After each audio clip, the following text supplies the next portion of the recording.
Hello and welcome to another week of Tennistainment, the show where I bring you tennis entertainment. Quite simple. And this week, fitting for Easter, I've dug up an old game and, well, for a movie we resurface someone, you can say, or resurrect someone. Well, anyhow, let's get started. The game I dug up is Virtua Tennis 4. It's from 2011, and although it is so old, most people or some people say it is still the best tennis game out there. And also, even if it is that old, it still has, for at least ATP players, current and relevant players. So I said to myself, why not play it or why give it a try, even if it is so old? And well, I did. Well, it is, and it plays very much like an arcade game from start to finish, from the intro music to the music in the menu system. It feels very much like an arcade game. You can choose between different modes, arcade, normal play, and so on. But the most interesting mode for me was World Tour. The game even has a character creator, and I let my imagination run wild, so I created an alien, a tennis alien. And just like in real tennis, you have to travel and train a lot. So you kind of get to feel like a real tennis player because it is a little bit of a grind. And my favorite training was the one where you have to pick up eggs, they transform into chicken, and you have to get them to their mother. Completely normal training, of course.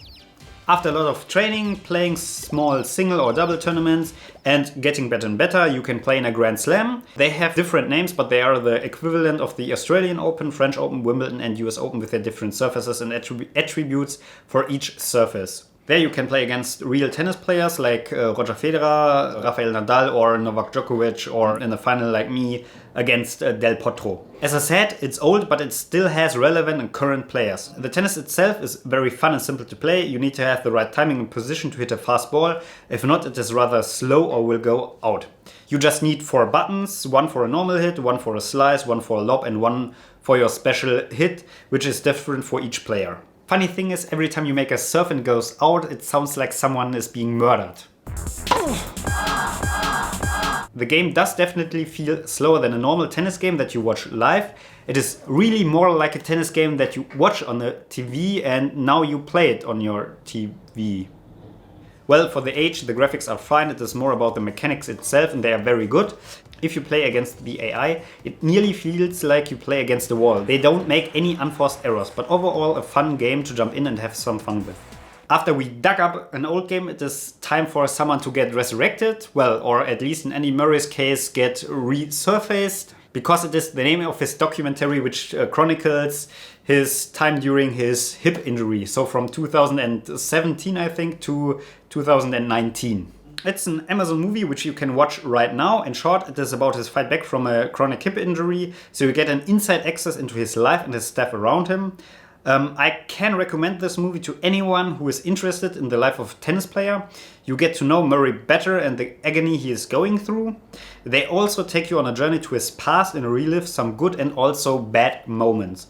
Overall, a very fascinating documentary and very worth your time. Also, it's free to watch, so go out and watch it. That's it for this week's of Tennistainment. Thumbs up if you liked it, and please write in the comments down below if you have any other suggestion for a video or a movie I should be watching or a game I should be playing. All I can say is tennis can be played at home.